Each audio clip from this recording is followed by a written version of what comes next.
Hey,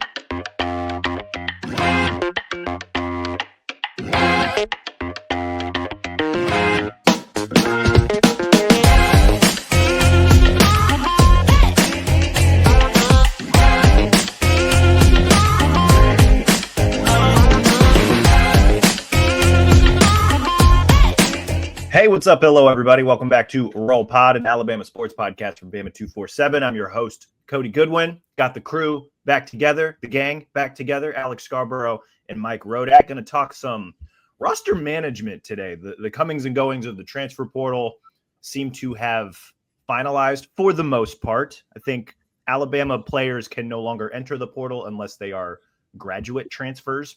But everybody that is currently in the portal is available for Alabama. I believe now, because of all the transfer portal losses, they are now underneath the 85 scholarship limit. So we could see a few more additions here potentially as the playoffs continue to wrap up, right? The semifinals we're recording this on Thursday morning. The semifinals are Thursday and Friday. And as more teams get picked off, more transfer portal windows open. So I imagine that Alabama will have their eye on some of the better teams around the country. Before we touch on some of this roster management stuff that has been going down over the last month or so, I wanted to ask, guys, can Alabama men's basketball make a free throw? Apparently not. Like, that seems to be this weird Achilles heel with this team this season, right? It is weird when a good shooting team can't hit a free throw. It just doesn't. It's never made sense in my brain. I mean, people call me negative, but they were up by 17 at halftime, and the first thing out of Nate Oates' mouth at halftime was, "We can't make a free throw." So it's important. I mean, it's part of the game. Obviously, in a closer game, you need to be able to do that, and it's not like they've done it well the whole season either. Like, it's not just a one game problem. They were 204th in the country coming into the game last night. They started 4 of 12. They finished 10 of 20, neither of which is good. So that is something that I think after the game, Nate called a disaster. And he wasn't too happy with a lot of things. For a pretty comfortable win last night, he was not the happiest camper during that game, which maybe my slip of the tongue by calling him Nick Saban is a little bit accurate, because there's another coach around here that demanded perfection even when things appeared to be going pretty well. And I think Nate is cut from that same cloth. Did he demand perfection, or, as you said on a previous show, just consistency in performance? Yeah, I think that's what it is. I think this is a team, and he probably senses it too, that's headed for a wake-up call at some point very soon. Because there'll be a night where the shots don't fall from the floor, and they're going to have to get to the free throw line and make shots to keep it a close game.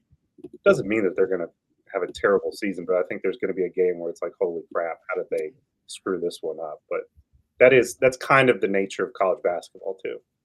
And as Nate said, like, their second half of their SEC schedule is tougher than their first half. So these are the games that they need to be not only winning, but, doing everything right. So they have a little bit more margin for error down the stretch. And I think they did a pretty good job last night of that. Just it wasn't the prettiest thing either. It wasn't the prettiest game. And, they have A&M coming up on the road, A&M being a top 10 team. Granted, they played without their best player last night, Wade Taylor, against Oklahoma. And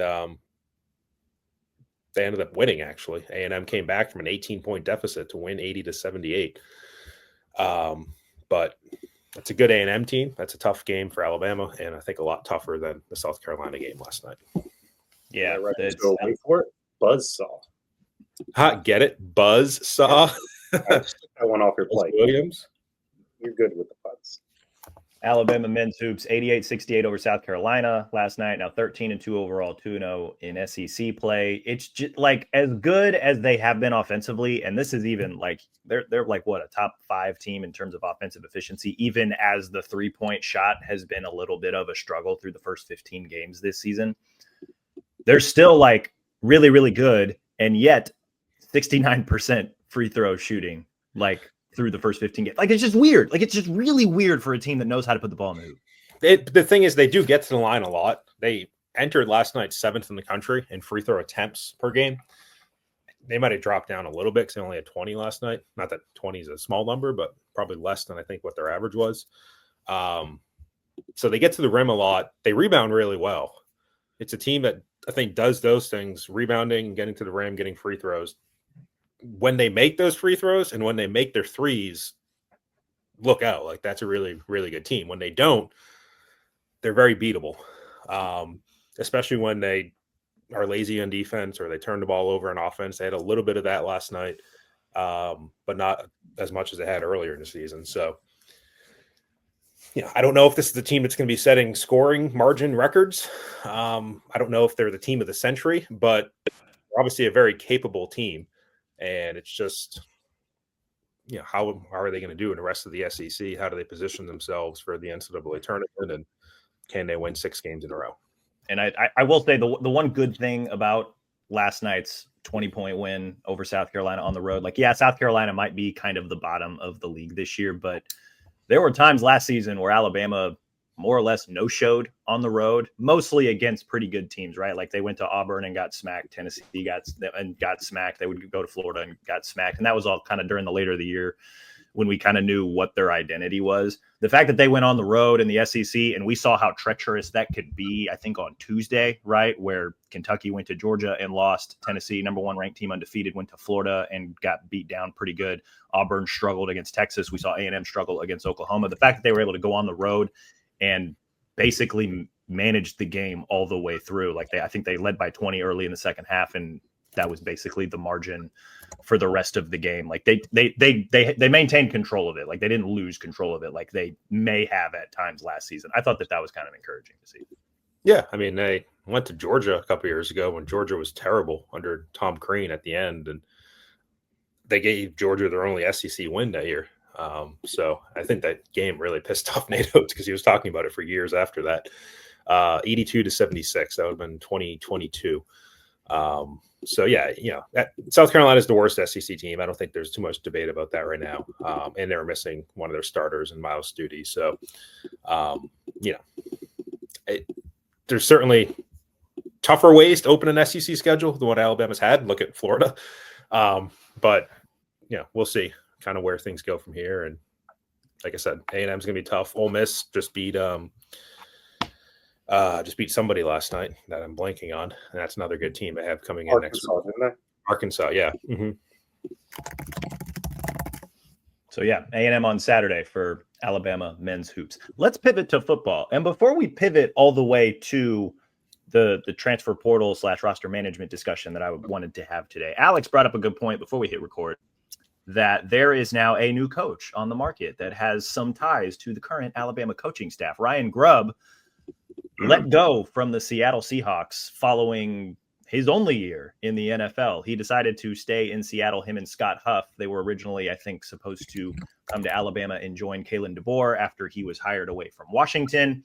Even went as far as going to, I believe it was a Red Elephant Club meeting where Ryan Grubb got up on the mic and said, "Hey, I'm Ryan Grubb. I'm your offensive coordinator." A few days later, boom, he's in the NFL.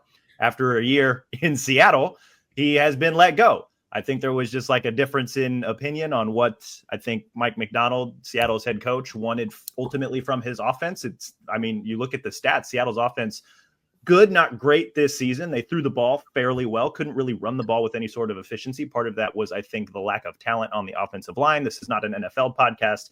This is a college football podcast. So Ryan Grubb now available. Alex, you're the one that reminded me of this. I'll throw it to you first. What are the chances / what maybe needs to happen? Do we think it will happen that Ryan Grubb and Kalen DeBoer maybe reunite in Tuscaloosa? Yeah, it's not nothing. I mean, the chances are strong because of the relationships that's there. Because, Kalen and him go back almost 20 years. He's been an assistant for him multiple times, coordinator, position coach. They get along really well, have a great connection. And like you said, less than a year ago was standing inside Bryant-Denny Stadium in the north end zone and said, "I'm going to be your coach." You get an offer from the Seahawks, and I don't think anybody can blame him for jumping at that. The question's kind of twofold in my mind. It's, what does he want? Does he see himself in the NFL? Does he see himself in the college game? Does he see himself as either a head coach, a coordinator, a position coach, or an analyst? because that's the second part of it is what does Alabama have to offer if he does want to bring him back? I think if you're Alabama and there's interest on his side, you say yes, and then you figure out the rest later. I don't care what happened in Seattle, to be perfectly honest with you. I more trust his record in college and what he can bring to the game, especially because of the relationship that he has with people on staff. But what do you do with the current OC and the current quarterback's coach in Nick Sheridan, who I think we all sort of agree that was not great this past year, but we all wonder how much of that was him and how much of that was the limitations of the quarterback, Jalen Milroe. So do you want to throw him a demotion, or do you sort of maneuver things? You can keep him as quarterback's coach. You can keep him as quarterback coach and OC, and then have Grubb theoretically be an analyst, because the restrictions on those guys, as we've talked about, have been removed to basically everything but recruiting off campus. So there's possibilities there, but I think more than anything, it's a question of what Ryan Grubb wants to do. Because I just have a feeling that if Kalen DeBoer, if he wants to come to Alabama, I think Kalen DeBoer would figure out a way to make it happen. Is there a not messy way to add him to the staff? Like, I feel like, Mike, I'll loop you in here. Like, if he's an analyst, like, Sheridan's probably going to look a little funny at the fact that guy's back in the room, right? Right. I'll let Alex respond. We've already sort of seen this, though, because Chuck Morrell was an analyst, a long-time position coach for Kalen DeBoer, and he was an analyst for a year, and now he's a position coach. So is it maybe threatening to Nick Sheridan's position? Sure. Are we talking about big boy football and Nick Sheridan's making $1 million a year? And you kind of have to take what you can deal with, and you got to hope that the maturity and the relationships are strong enough, and I have to believe they are. It's a competitive sport. If you're threatened by a guy on staff, that says more about you than it does anybody else. Right. There's several layers to this. I think the Chuck Morrell comparison is good. The only difference there is that there really wasn't an inside linebackers coach. It was Kane. Now, you could make the argument that they had Morrell on staff and was that almost like a backup defensive coordinator, because that's what Chuck was in Washington. If Kane didn't work out, you would have somebody ready-made to step in. Obviously, Kane, I think, has worked out so far. So it's a tricky situation. Like, you don't necessarily want to set a precedent of, oh, here's a coach that left us a year ago. We're going to bring him back and give him his job right back and demote the person that we promoted. And it's kind of a similar conversation to the whole Caden Proctor thing last year. Not that you really fault Ryan Grubb for taking an NFL job, maybe the way that people might fault Caden for going to Iowa. But when you come back, like, we're not just going to clear the seat for you. Nick Sheridan was promoted into that role and spent last year in that role. And it's tricky. It's not as simple, I think, as people might think, just how it looks to the rest of the staff, how it just kind of resonates. So, it's interesting. I will say, like, I was a little bit surprised that Grubb was out in Seattle. I think it came with McDonald's statement that there was some level of philosophical disagreement happening there, because the stats weren't bad. They were top half of the NFL. Geno Smith is Geno Smith. Like, I think you do what you can with him. And the last game that they played, granted, I think the Rams are resting starters. Geno Smith had 4 touchdowns, no interceptions. They averaged over 5 yards a carry. Seattle's offensive line, like Cody said, was not good this year. Their starting center retired in the middle of the season. I don't think it was really that bad for Ryan Grubb in Seattle. It just didn't seem to mesh with the head coach the way that maybe people thought. So there's that part of it. But Ryan Grubb is still an in-demand coach. Nick Saban tried to hire him 2 years ago now. I'm sure there's been other teams that have come after him. He doesn't have to go to Alabama and be an analyst. I think sometimes that role is almost, and at least in the Saban world, has been like kind of a last ditch.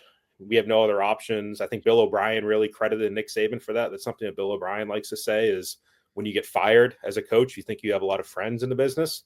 And he found out he didn't have a lot of friends. And then he said Nick Saban was one of the guys who brought him in and let him be an analyst and let him get back on his feet. Obviously, Steve Sarkisian did the same thing. There's been other examples.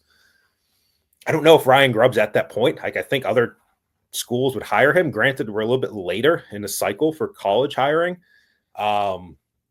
So it's an interesting situation. I agree with Alex. I think if it happens, it's more likely to happen with Grubb coming in, not as the OC, maybe as quarterbacks coach. But it does set up an awkward thing. Like if Nick Sheridan's still calling plays and you have a play caller on the bench, just like the quarterback situation this past year, when does Kalen DeBoer pull the plug on the offensive coordinator and go to his backup offensive coordinator?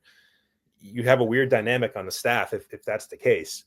But it is, like Alex also said, it's big boy football, and sometimes that's something you have to deal with. But I don't know. It's been a weird thing to kind of get a handle on right now. I don't think there's any expected result. I don't think there's any clear answer right now. So we'll just have to see where it goes. And I'll say this to end.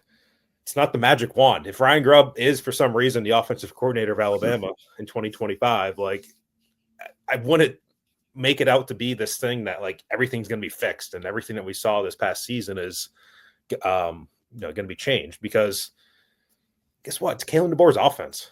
It's whether it's Nick Sheridan running it, Ryan Grubb running it, Jamarcus Shepard running it, whoever it is, it's Kalen DeBoer's playbook. It's his offense. Like he's very involved in what they do philosophically, offensively. So that's kind of where I think people overextend when they criticize coordinators who are working under a head coach who is part on that side of the ball. Like it's one thing if you're talking about Kane's defense. I think Kalen just lets Kane do his thing defensively. But when you have a coordinator who's working for a coach who already is on that side, like Pete Golding was on defense for Alabama, you're an underling. Like your boss is really the guy who's running the show.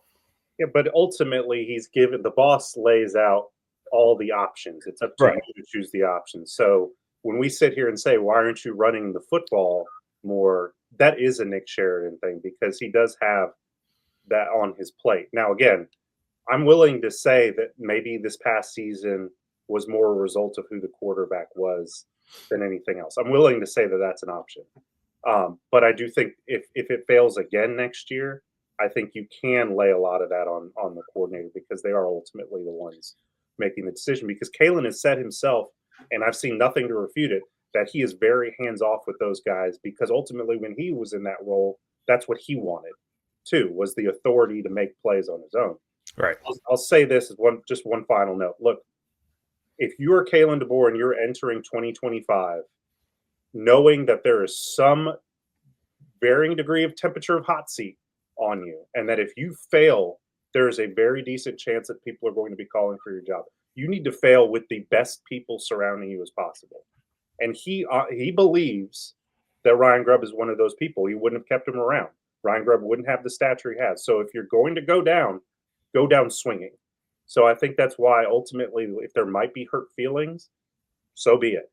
You need to, if he wants to come there and you can figure out a way to make it work, you figure out a way to make it work. Right. I think that's part of it. You need to gauge the urgency of the situation, because you can say, let's give Nick Sheridan free and clear room for another year. And if it doesn't work, then we can make a change after that. Well, there's two problems there. If it doesn't work, the bullets are going to start flying towards you as the head coach. That's part of the problem. And then number two, even if you keep Grubb around as like an analyst for a year, you keep him on your bench and Nick Sheridan doesn't work out, and then you say, all right, we're trying to make Grubb our offensive coordinator in 2026. Grubb might have other options by then. So then if he's looking at it as like a 1 year, I'm just going to hang out here and kind of get back on my feet, he might be out the door. If there's a head coaching opportunity or somebody that wants Ryan Grubb in another year. So the timing may not completely line up, and maybe that lends itself to the decision. All right, you're just going to go with it with our best people. And I think if there's a solution, it's going to be one of them being OC and one of them being quarterbacks coach. And it's just a matter of which is which, because obviously one is going to be calling plays and one's not, and how they get along, especially when you have Kalen DeBoer in that room, especially when you have other analysts. Mitch Dolan is another guy who's involved with that offense, who's been around Kalen. Specifically with the quarterbacks. Right. So does that create a situation where you have too many voices, too many cooks in the kitchen? And, there can be downsides to that as well. So again, there's no clear answer here. I don't think there's anything right now that's expected to happen. We're all just kind of waiting to see what their decision-making process is. Be something worth monitoring. Do you guys want to talk some transfer portal? Some roster management? No. Well, we're gonna, so buckle up. Alabama lost, by my count, 23 players to the transfer portal. And by that, I mean 23 players that were on the 2024 roster when the season began have now entered the transfer portal. Obviously, a handful of them declared their intentions to transfer during the middle of the year. There were a handful more that did so after the end of the regular season. And then I believe as many as 9 or 10 ultimately declared and entered the transfer portal in the 5-day window following the ReliaQuest Bowl. There's also a handful of players that both exhausted their eligibility and decided to forego the rest of their eligibility to enter the NFL draft. There were also some portal additions. I believe there were 7 total portal additions that Alabama added through the transfer portal. We're going to discuss all of that, not player by player, but I figured we could just kind of recap some of the portal movement, or at least the bulk of the portal movement. I don't know that it's necessarily done yet. It's only January 9th as we're recording this. And just kind of have a, 30,000 foot discussion about the transfer portal. I don't know that we need to name all of the 23 players that left through the transfer portal, but just a few trends, I suppose. There were a handful of linebackers that made their way into the portal following the ReliaQuest Bowl. There were obviously a lot of receivers, both before and after the bowl, that entered the transfer portal and have since left. There were a handful of guys that were starters. There were a handful of guys that played a lot of snaps for this Alabama team. Mike, I'll let you start this first. Of the guys who are leaving through the transfer portal, who do you think is maybe the biggest or most important loss, or that leaves the biggest hole in terms of looking at Alabama's roster ahead of 2025? I don't know. I don't think this is necessarily the best player, but Elijah Pritchett leaving at right tackle is a problem. Like, I don't know if I would have thought that or said that given the way that he played, and he was kind of the weak link of the offensive line at some points, but you don't have another obvious option. I mean, Woken Formby's obviously the leader in the clubhouse. He's the next guy up, but there's a reason why Woken Formby was still on the bench a lot of the season for Elijah Pritchett. There was some games late in the season where Formby kind of worked in there, but if Formby was head and shoulders above Elijah Pritchett, he would have been starting. You don't have another guy, even if you're a recruiting class, you don't have Ty Haywood. I don't think there's any expectation Ty Haywood's going to come here. So if you do turn to a freshman, you might be looking at moving like Michael Carroll outside. Even though he's probably more of a guard. I mean, Jackson Lloyd is another option among the freshmen, but I don't think it's a situation like Caden Proctor 2 years ago where you come in as a freshman and start right away. So you're in a tight spot at tackle, and those are hard to find on the market. That's why Pritchett, I think, was in demand. Nebraska really needed some tackles, and they went out and got them. So that's probably number one. And honestly, number two, this may sound a little crazy. Devontae Smith leaving was your other starter who left. A guy who, again, if there was a better player, I think he would have been starting over Devontae Smith. If Red Morgan was the better option, I think Kane would have gone to Red Morgan. And I've heard it might have been more of a personal thing for Devontae too, him going up north where he's from. So, that plays into it. And I don't necessarily know if it's a guy you wanted to lose or we're trying to push out. I know sometimes there's this theory like they're going to get the bad apples out and they're telling these guys to leave. I think in most cases that's not true. I think maybe with a couple of the early ones, yeah. But Devontae, I think would have been a fine player for you as a fifth-year senior. A lot of experience in the secondary. You're looking at Deshaun Jones or Red Morgan right now at Husky. And that's, again, if those guys were better than Devontae Smith this year, they would have been starting over him. So those are the two names to me. It's your two starters that you've lost, Devontae Smith and Elijah Pritchett. I like those picks. Alex, do you agree with those two, or who do you think maybe sneaky big or most important transfer portal loss for Alabama? I honestly don't think the loss of Pritchett is the biggest thing in the world. He's a guy with great upside. There's no doubt about that. But a guy who needs a fresh start. I think he needs to gain a little bit of maturity. We saw some of that on the field. We know some of that off the field. And Protection issues all around. Yeah, and Wilkin Formby's not. Yeah, well, I'm just going to breeze right past that. And while Wilkin Formby is not, I'm just going to keep going. The simplest answer. He's not a bad football player by any stretch, and he played quite a bit off the bench. So, yeah, you've got to find a solution there. Devontae is the one guy who I think, if the staff most wanted to keep, if they could figure it out. But to Mike's point, my understanding is it was about trying to get closer to home. The Justice Haynes loss is kind of sneaky. Like, you wonder how that plays out. Can Jam Miller step up? Does Draylen Washington, the UL transfer, sort of help plug that gap? I think he's a guy. I posted this on the board. I looked it up. The last 2 years had 11 runs of 20-plus yards. That is more than any Alabama running back. Jam Miller and Justice Haynes each had 6 during that time, and Jam had something like 20 more carries. Now, I understand the level of competition is different, but they have been missing a home run hitter, so maybe he helps in that respect. I just think a guy like Justice stature, you kind of wonder what that does. Is there an enormous loss? No, I think their positions, more to Cody, what kind of started out with, that you wonder how it plays out. I'm not terribly concerned about receiver because, let's face it, those guys weren't producing at a huge level. Some of that was obviously the offense and the quarterback, but they have backfilled with good players. You got Jalen Hale coming back. You add Horton from Miami. The the linebacker thing is the one that kind of throws me for a loop a little bit, especially because you lose Campbell. You don't know what the status is of Lawson moving forward. And you've lost some considerable depth with Okoronkwo, Jeremiah Alexander, Sterling Dixon. Like, that position was one we've been watching for a year, wondering about the depth, and it just got worse.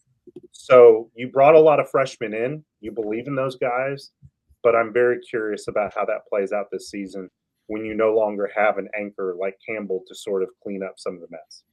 And when I point to Pritchett, I think part of it's also the depth along the offensive line. And honestly, if you're going to add another name to the list, Damon Payne along the defensive line, I think was some depth. A guy who probably never lived up to his recruiting stature, but it was still a pretty good player for him. Yeah. And there's some opportunity there for Jeremiah Beeman, who I think showed pretty well against Michigan. Edric Hill, who got some more playing time towards the end of last season. But your depth along the offensive line, your depth along the interior of the defensive line is a little bit of a problem right now. And it's hard to correct because those guys, to find a 300-plus pound guy on either side of the ball, those are hard to find. And let's just say, look, Caden Proctor, by all accounts, is going to have surgery. Don't think he's going to be there in the spring practicing. I think that would be the expectation early. We'll have to see, second week of March when they're practicing. But it could be Wilkin Formby at left tackle for spring practice. God knows who at right tackle. You don't really have that tackle depth that it's been hurt by Miles McVay going to the portal in previous years. You got Damian George going to the portal, Amari Kite. I mean, there's been all sorts of guys who have come through. Then all of a sudden, maybe your third tackle is Arkel Anugwam, the Ball State transfer, who's played in literally a half dozen football games in his life. I mean, he didn't play football until he was a senior in high school and didn't play his freshman year at Ball State. Played in 2 games last year for Ball State. So you're very, very inexperienced at the tackle spot. And then your defensive tackle spot, again, you have an injury to James Smith or Tim Keenan. They get banged up for a game. And I think the line of scrimmage, I think, was a problem for Alabama at times this past season. It could be a problem again for them this coming season. If you have an injury, I think it's dire. And it's not like you can go out in the free agent market and sign a guy in the middle of the season. So you kind of need to run with what you have. And if there is a spot where you have these 4 playoff teams, and if they have a guy going to the portal the next couple of weeks, and then in the spring, can't be an SEC team, but a team outside of the SEC that has a transfer going in, those would be two spots where I think you need to be looking is offensive tackle and defensive tackle.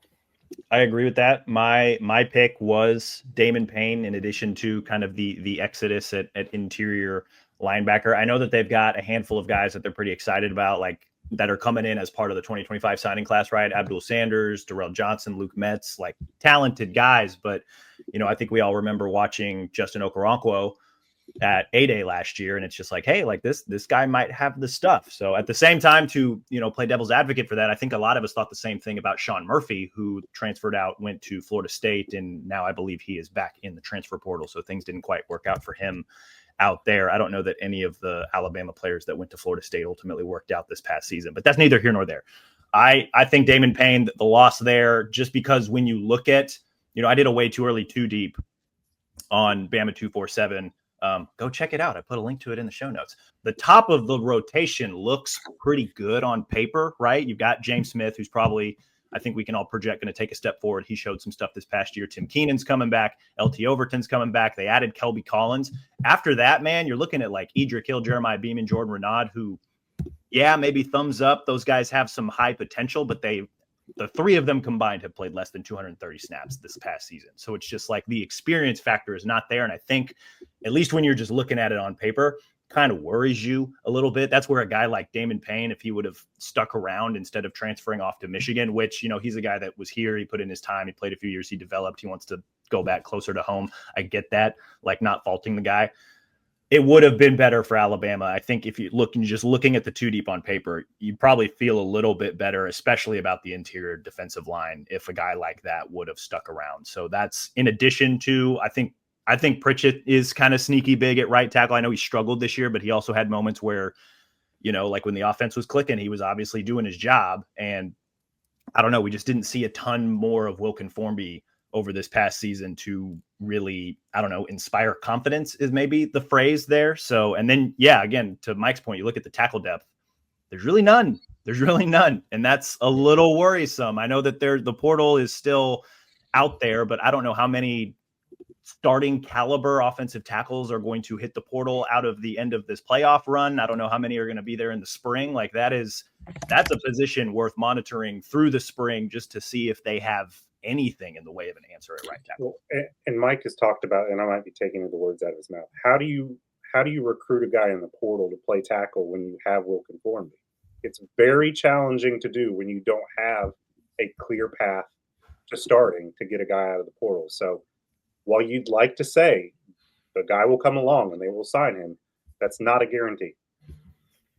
The other thing too, and this is probably, I don't know, maybe it's a spring ball conversation, but I do wonder, there's going to be a change of quarterback, right? Like I think we've made this pretty clear in terms of skill set. You're looking at a little bit more of a traditional drop back passer. I do wonder if having that guy at quarterback as opposed to Milroe and what that means for play calling, what they can do to maybe help the offensive line. I think that's something also to consider too. Maybe they'll just naturally play a little bit better because they'll have a guy who can maybe get the ball out quick, right? Maybe they'll run a few more screen passes like they did when they were at Washington and things of that nature. I don't know. Something else to maybe keep in mind as we run the ball traditionally with a running back. I think wouldn't that be something? There's a thing called play action that can be very effective. What a concept. I mean, just to put a bow in the tackle thing, I think Casey Poe is a guy that we're going to hear a little bit about in the spring, especially if Proctor's out, if he's recovering from surgery. Casey Poe could be their top right tackle. He was their backup right tackle for bowl practices behind Pritchett. When Proctor was out in bowl practices, Pritchett was on the left, Formby was on the right. Poe was their backup right tackle, the freshman this year. He's a little bit undersized to be a tackle in the SEC. He's 6'4". I think you want to see your tackles be up in the 6'5", 6'6" category. But he's, 300 plus pounds. I think he's kind of been viewed as a guard or center, but if you want to push him out the tackle, he might be your top backup tackle. Just depending on where Anuguam is, just it's such a projection with him. Like it is such a projection. We have no idea where he's going to be when. Because he's so new to football. So that's a name to watch, I think, is Poe. Whereas I don't think I think there was guys ahead of him on the interior. Like I think Joseph Ionata at center, William Sanders at guard were probably a little bit ahead of him. But if Poe can have an opportunity to slide in a right tackle and get some reps there in the spring, that could be a name that we're talking about a little bit. Alabama so far has added 7 scholarship players from the transfer portal, also a handful of walk-ons, but I will run through the 7 transfer portal additions because 7 is significantly fewer than 23. They have picked up Draylon Washington, running back from Louisiana, Isaiah Horton, receiver from Miami, Cam Dewberry, interior offensive lineman from Texas A&M, Arkel Anugwam, hope I'm pronouncing that right, the offensive tackle from Ball State, Kelby Collins, defensive lineman from Florida, Nikai Hill-Green, linebacker from Colorado, and Cam Calhoun, cornerback from Utah. Of the 7 additions from the transfer portal, Alex, I'll let you start this one. Which one intrigues you the most, excites you the most? Which one do you think way too early thought will have maybe the biggest impact on 2025 Alabama? The potential to have the biggest impact is Kelby Collins because, again, I'm just going to keep – I feel like every podcast I talk about the limitations of the pass rush and guys not being able to win one-on-one battles. Getting LT Overton back is huge. Don't get me wrong. You need more than that. You need more than LT. You need more than Quay Russo. You need a guy who you can put out on the field on third down and trust he's going to get in a quarterback's face. I'm not certain that Kelby's like a slam dunk, but he's a new option, a guy that we can see what he projects as. He's really athletic. He's got the build. I think because of the need more than anything, I think he's got the potential to make the biggest impact. He did it at Florida last year. Granted, Overton did it at A&M 2 years ago, and I think he played a bigger role at Alabama. So we'll have to see. Remember, they moved him inside at Florida, right? Which I don't quite understand, and I'm not sure he did either. That's probably why he went in the portal. But it honestly could be a path to him to get on the field at Alabama because you go to your third down package. Let's say you take Keenan off the field, who's going to be your interior guy next to James Smith? Like Beeman, Edric Hill? Like I don't know if I'd want that necessarily. Do you put Collins in there? Otherwise, you're not going to have 2 bandits on the field. I mean, they have Overton is your top bandit. There's occasionally been times, although they will put 2 they played against Michigan, they did it. When they go ahead. They did it. I think Oklahoma, they might have done it, where you have 2. But that's more against like a closed-in offense, a quarterback who can't throw. And then you have some rotation in there too, where God knows they rotated guys last year. Like you could just put a fresh defensive line on the field. I think that's where you might see Collins more. But you also have Jordan Renaud, who got on the field, and I think they like him. So where's that pecking order between Renaud and Kelby Collins? And you kind of recruited over Renaud, which is a little bit surprising. Even more surprising that Keon Keeley's still here now that he's almost been demoted on that depth chart. With you just can't quit Keon Keeley, can you? Right. Minor setback for a major comeback. That's what we're looking at. I mean, I don't know where his path is right now. If you have Overton, Collins, and Renaud ahead of him, and then you have the 2 JUCO kids, which by nature of being JUCO, they're a little bit further along. They've played college ball. Don't tell the NCAA. Or I guess the NCAA wants it to be college ball. And Bumua and Cavante Henry. So you have all these bandits. I don't know what the hell they're going to do in terms of playing time. And I think Overton is the guy you probably need to have out there the most. But what does that mean for Collins? What does that mean for Renaud? What does that mean for Keeley? Jamarian Latham coming back. Does he play more Wolf now? I think he needs to lose weight to do that. Get down to 250 something, I think is probably where you need to be if you're going to play Wolf. And even then you play him. You're not playing Yanze Pierre, which is kind of what was happening at the end of last year. Pierre was just kind of MIA. So you have a lot of guys. But at the end of the day, you're naming a lot of names. Right. That, all due respect, did not make a tremendous amount of impact. That was my point. Yeah. You have to bring in competition. You have to. Right. That's what I'm getting at is you have a lot of guys. I just don't know where they're playing, when they're playing, how much they're playing, who's going to be the best. If the best guy is going to be great. I think that's probably the biggest question. Like, do you have an all SEC type of pass rusher on this team? I don't know. They didn't last year. So Way could develop into that. I honestly do. right, but if he's playing Wolf and dropping around and dropping back and doing some of the things you need to do at Wolf, like how often is he going to be getting after a quarterback? So the front seven is interesting. The front seven of this defense is interesting. And I'm not even, and for talking about the impact of the transfers, stock is probably a little bit down now for Nikhai Hill-Green, where a couple weeks ago we would have thought, hey, this guy's going to play. He's going to be a big part of their defense. Well, what if Lawson's back and healthy by fall camp and Justin Jefferson is well known within the system? Your starters might be Lawson and Justin Jefferson. Does Green give them the option to have the Justin Jefferson, which is weird because Justin's still there, third inside backer where they can be more creative with those other two? That's the one thing when we talk about there's an outsized number of guys at certain positions. Kane showed last year with how he moved Campbell around that if he can find a guy who's versatile, he doesn't have to keep him in one place. And I haven't ground the Nikhai Hill-Green film to know if he's capable of being an edge guy. My sense is that you don't really have a Campbell. I mean, Jahad Campbell's a unicorn. Like, yeah. I don't know if you have a guy at inside that you can put out at the edge and have him be an effective player out there. I think what you probably have something closer to is a Tresman Marshall, like you did 2 years ago, where you had Tresman as the third inside backer with Lawson and Campbell. Was that right? Yes. And, Tresman played here and there, and, there's certain games where he played more, and, his impact, like, you walk up to an average Alabama fan and ask them about Tresman Marshall, they're probably like, I don't know who the hell that is. Are we saying the same thing? Because Nikhai Hill-Green only has a year left, I think, a year from now. And Nikhai Hill-Green is a 7th-round pick or an undrafted free agent. You walk up to an Alabama fan at Publix and say, Nikhai Hill-Green, and they're like, who the hell is that? Like, that could be where you're at with him. And the timing of everything is so fucked up.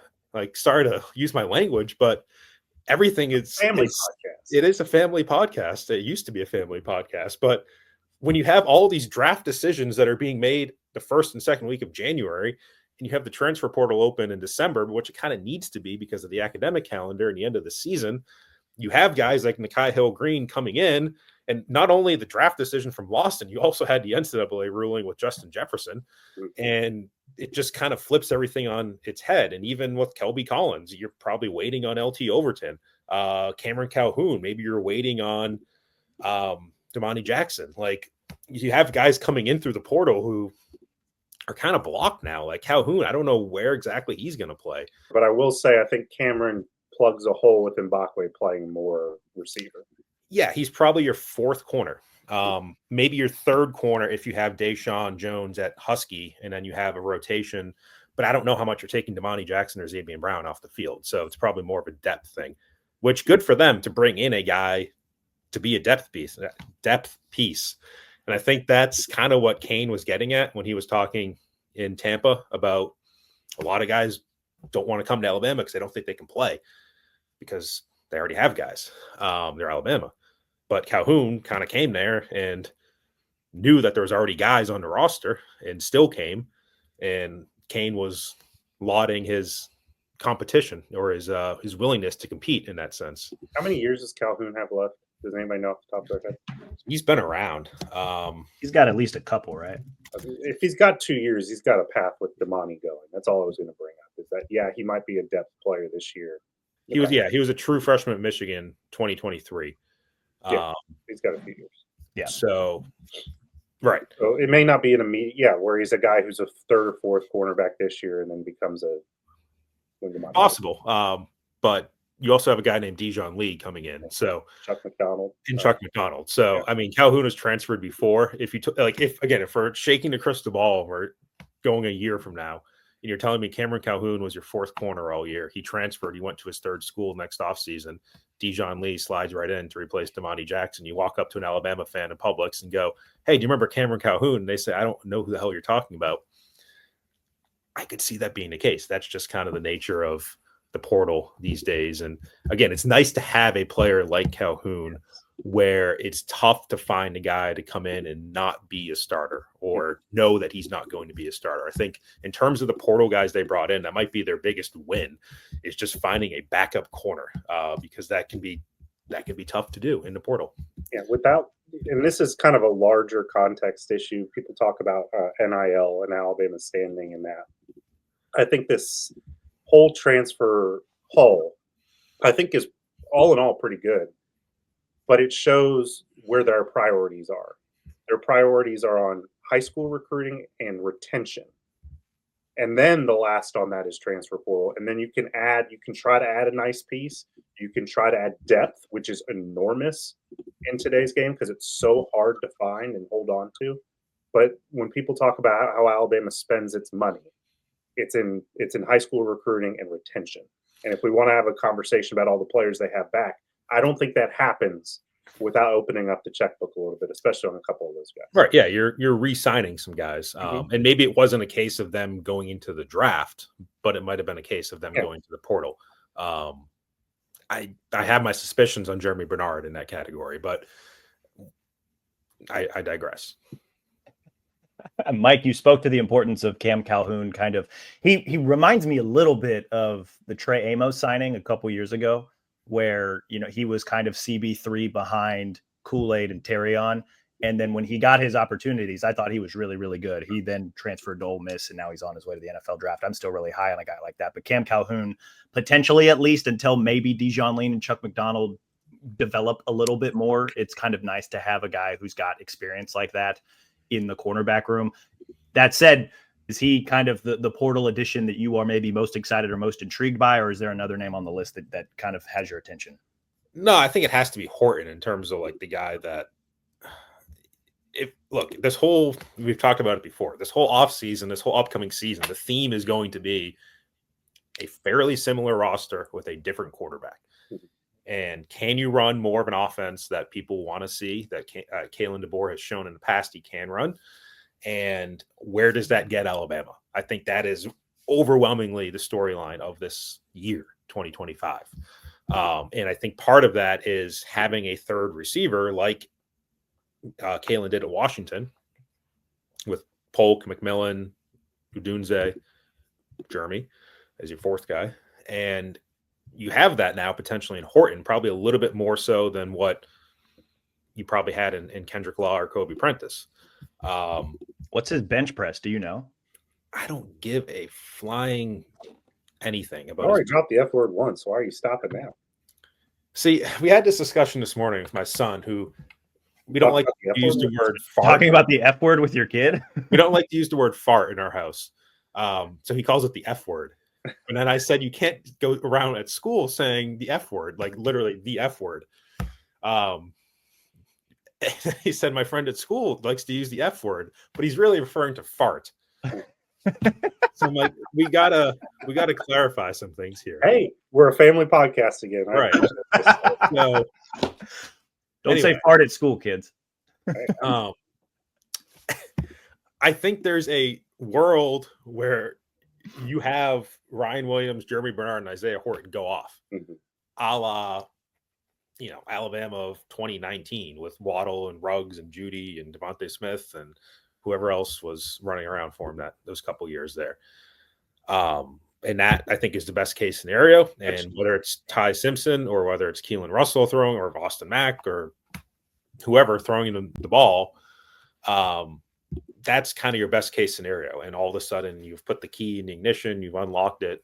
You can't really unlock an ignition, but you put the key in and all of a sudden, like listening for so long, Mike. This looks right, like it didn't look right most of this year. Yeah.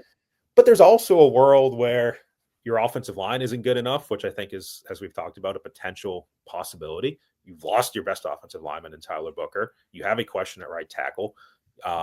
Where's the offensive line?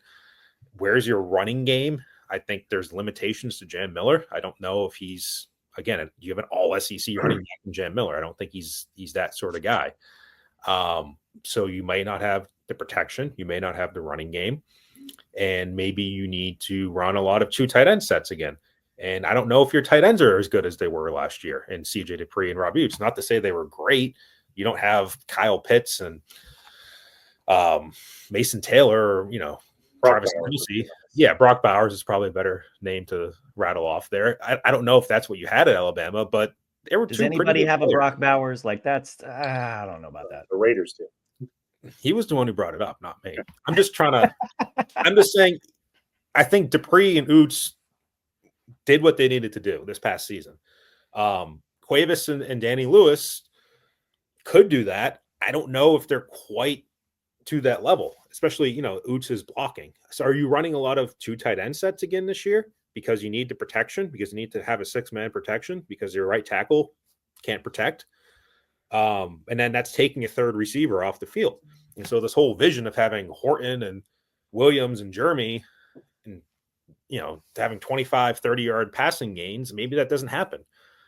Maybe you have similar things to what we just saw against Michigan, where Ryan Williams has 5 receiving yards, whatever it was, and my eyes will bleed if we get more Michigan. Right, and I think that's within the spectrum of possibilities as well. And Isaiah Horton stats are comparable to whatever Alabama's third receiver was this past year. I think it was Prentice, actually, who had the 3rd most receiving yards among receivers. He had a lot of catches. 56 for 6, 16, and 5. Yeah. So their 3rd leading receiver and wide receiver I'm talking about was Kobe Prentice with 11 catches for 129 yards. Mm-hmm. Their 4th leading receiver, wide receiver, was Kendrick Law, 10 catches for 105 yards. If Isaiah Horton is putting up numbers like that, that's a big problem. That's a big disappointment. So I think there's a ceiling that's tremendous, and it's the Bahamas on Christmas morning. Like, it is picture perfect. That's like, your vision of picture perfect, is the Bahamas spaghetti. Colored spaghetti. And what is going on? Remind me, I'm writing down the podcast title, Bahamas on Christmas morning. Right. It's just perfect. It's pristine. But there's also like somebody who grew up in the Northeast. There's also the Tampa on New Year's Eve look when it's dog crap and it's pouring rain outside and your offense can't do anything. I think that's within the realm of possibility for this 2025 team as well. So we'll see. But if we're going back to the original point of what's their biggest or most intriguing or whatever you want to categorize it as in terms of the portal, I think it has to be Horton, because I think he has the highest upside. I think he's the best player they brought in. And for the reasons I stated before, I think the stock is probably a little bit down on the Kai Hill Green because of the guys that have coming back. I think Calhoun, I'm not sure where he's going to play this year. I think Dewberry could be a good player for you to start a year at left guard. But he's not Tyler Booker. Like, I don't think Dewberry's going to, be an Outland Trophy finalist. Not that Booker was, but an Outland Trophy, consideration. So, and then you have some other guys like Collins. We'll have to see how much he plays. A Newguam is a project. Like, Washington's probably just a depth guy. So to this point, Horton is my pick. I just say that Washington might not be just a depth guy because they do not have a home run hitter, and he's a guy who has that ability in him. Don't tell Cody that Daniel Hill may not play over Dryland Washington. I'm firmly on the Richard Young train. Don't tell Cody that Richard Young may not play over Dryland Washington. I am the conductor of the Richard Young train. But do Daniel Hill and Richard Young are they home run hitters? No. They're good backs, but that's not their skill set necessarily. They're between the tackles runner. Dryland strikes me as a little bit more of a scat back, whereas like Richard Young, like dude averaged more than 5 yards a carry. Like, he had some long runs this season, and I mean it was in the 4th quarter of lopsided wins, but like a screen pass out to a running back and have him try to hit a hole and get 40 yards up the field. You know who you're putting out there. It's either Jay Miller or Dryland Washington. And honestly, I think that's what they needed. Mm-hmm. I think they need a pass catching back. Now, I say that, and I look at Dryland Washington's stats. He had 6 catches last year, 4 catches the year before, and 4 catches the year before that. But a guy who maybe can catch the ball out of the backfield, be a third down type of back for you, instead of just a 220, 30-pound bruiser. It's probably what they needed. I don't know if he fits that mold necessarily. I haven't watched the tape that much on him, but at 5'9", you kind of think of a guy who's a little bit smaller, a little bit shiftier. Yeah. That's my size. Just saying. 5'9". Very shifty, Cody. We all say that about you. I'm more of a defensive back. Like I'll beat you up at the line of scrimmage. I got 5 yards to Are you torment saying you're a Bray Hubbard type? potentially. I always thought of myself as more of a cover corner. Like I'm kind of long and lanky, and I can disrupt your release. So you're not getting the ball if I'm across from you. Who's your pick for the most impactful transfer? I like Horton. I like Horton a lot. I think if just for a lot of the same reasons that Mike said, and I think when you look at the change that is coming at quarterback, the idea that having more of a traditional drop back passer is going to unlock more of the playbook.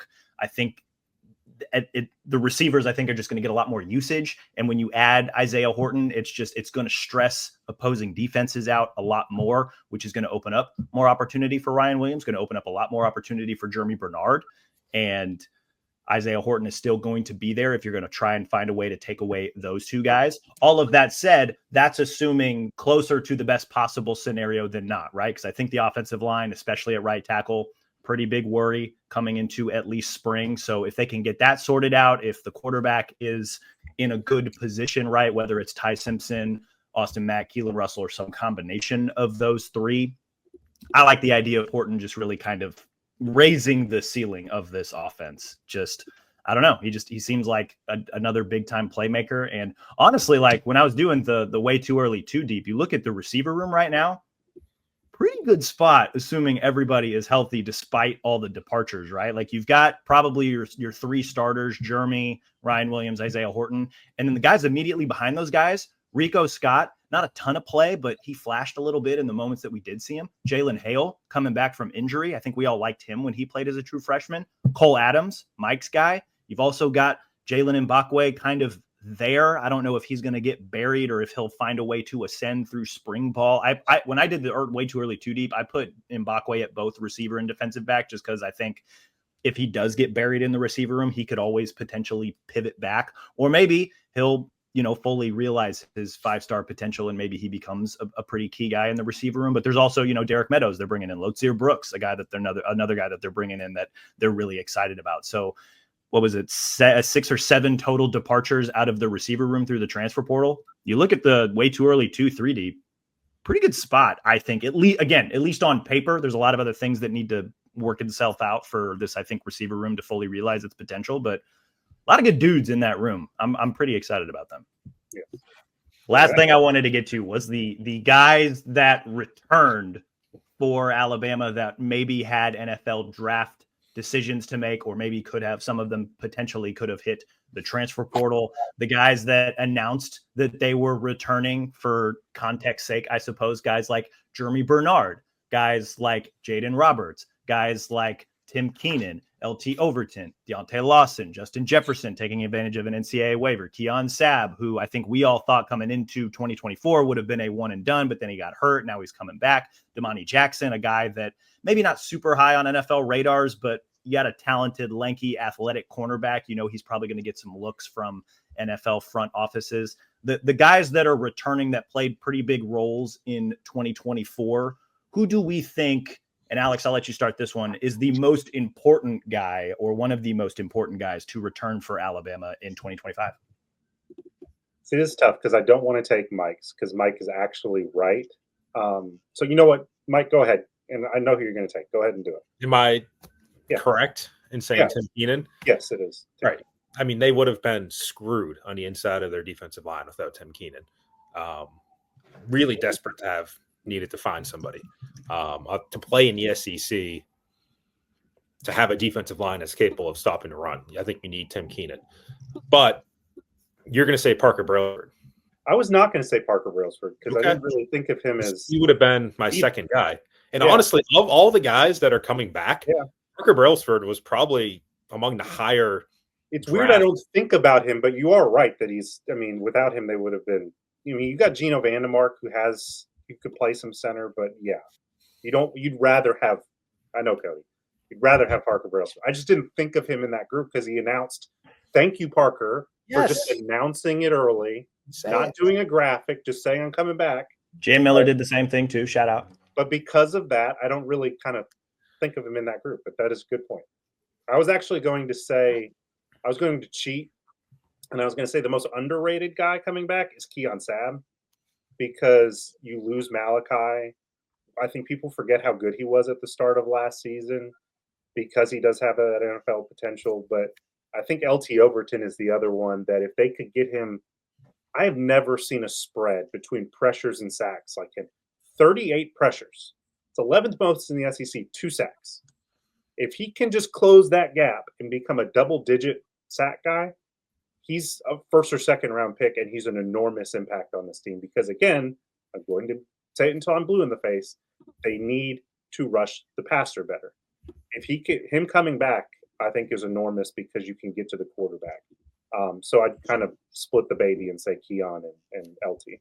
A lot of the excitement about a lot of these returners are on defense.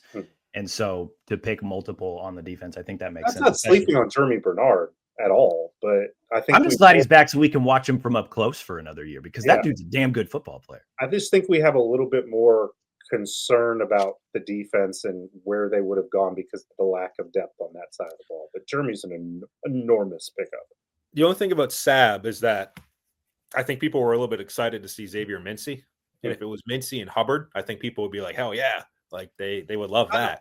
Look, I'm not saying Zay Mincy is not going to be a great player, but this is a symptom of Alabama and every big fan base is that they see a 5-star and they assume he's going to be a great player.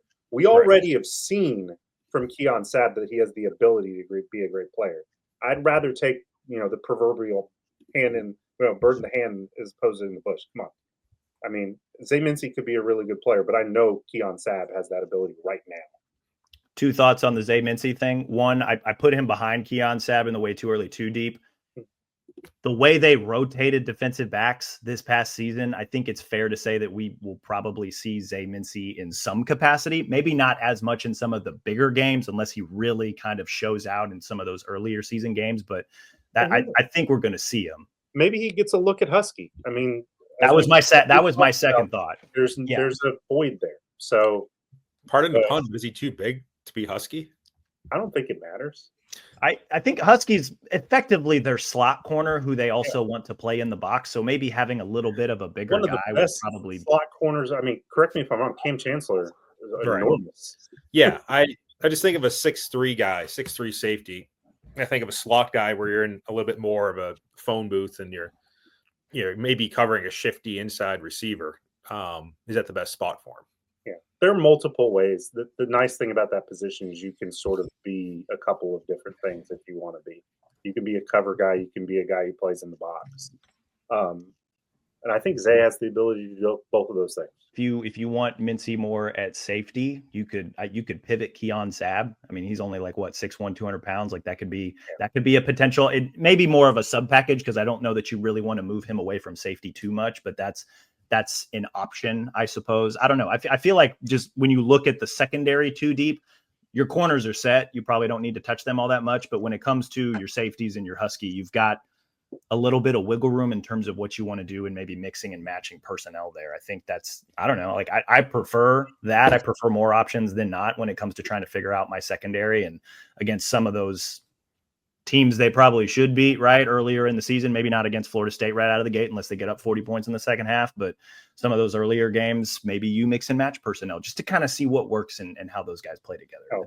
Much to my chagrin, they were very big on rotating early in the season last year. So maybe I think we'll continue to see that, especially with the lack of returning starters at certain positions. You guys picked all the good, correct, easy answers. I think the return of Justin Jefferson kind of sneaky, right? The dude can play, right? I think we saw that over the course of last year. It was really hard to take Jihad off the field. And then when Lawson got hurt, I don't really know that they missed a beat so much. I mean, I know he got hurt in the Oklahoma game, so it was really like a game and a half really that he got to play or we got to see him. But it's nice to have a dude. It's nice to have depth, I suppose, for the green dot, which is what he provides. I'm assuming that with both of them back, Deontay is probably going to be the green dot. So then can Justin Jefferson be that maybe queen on the chessboard that Jihad Campbell was? I don't know if he's necessarily that athletic or that effective at a million different things, but it's nice to have two guys in the middle that more or less know exactly what they're going to be doing. And also Deontay's got a history of injury, man. Like that's to have a guy like Justin Jefferson there, I think is just a boon for the defense. It's going to be really, really nice for Kane Womack. And I don't know if he's necessarily like the thing that's most interesting to me about, I guess, the middle linebackers is like who is like Jihad did so much for them. Do they have a guy on the roster that can do those things for them? Maybe, maybe not. But I'd like to see them experiment a little bit. And I don't know if Justin Jefferson's that dude, but he's shown that he can play. He's shown that he's athletic. He's fast enough to hack it at this level. I'd like to see them, again, some of those earlier games, or maybe, when they're up 40 in the second half, experiment with him a little bit. Can he rush the passer? We know Deontay can rush the passer a little bit, but he's so good in run defense that you really don't want to move him out of the middle. Can Justin Jefferson be that queen on the chessboard type player? I don't know if they have one of those. Maybe it's Quay Rusaw. Maybe it's Justin Jefferson. I don't know. But I think the return of Justin Jefferson just allows them to do a lot more in the middle of the defense. Maybe it's Deontay Lawson. Because if you think about selling him coming back, I think the one thing he hasn't done terribly much of is rush the passer. He's good at that too. If you talk about him improving his NFL stock, I'm not saying that's what scouts are necessarily going to be looking for, but if you can show that tool in the toolbox, he's got more size than Justin does. That was the key with Jihad, is he had the size. If he wanted to, he could put his hand in the dirt and still hold up against a tackle. I don't know that Justin can necessarily do that. I'm not saying it's going to happen, but I do think experimenting with Deontay, given what Justin looks like in terms of being a pure inside backer due to his height and his size, the fact that he did have a couple of games where he was the green dot, I could see them sort of experimenting with him in that Lawson role and sort of letting Lawson be the wild card. That could be fun. That could be a lot of fun. But that's all we've got today, guys. We'll be back probably sometime next week to do some more, I don't know, way too early look ahead conversations. Maybe we'll mix some hoops in there, that type of thing. We're at that point in the calendar where we're kind of, I don't want to say I'm making up these shows as we go a little bit. It's not quite as rough as it was in the summer where we played a lot of different games, but we're going to have some things to discuss. Alabama baseball begins their season 5 weeks from tomorrow. Like I said, hoops and football off season. We're going to have a lot of stuff that we can discuss on Roll Pod. So yeah, we'll be back sometime next week. We'll do the 2 shows a week thing. We're going to kind of settle into that schedule for a few weeks here. In the meantime, though, be sure to rate and review this show wherever you listen to your podcast, Apple, Stitcher, Spotify, even our Bama 247 YouTube page. Subscribe to Bama 247 and 24/7 Sports. You can get all of our great coverage of the Alabama Crimson Tide. As always, we appreciate you guys for listening. We'll talk to you all again soon.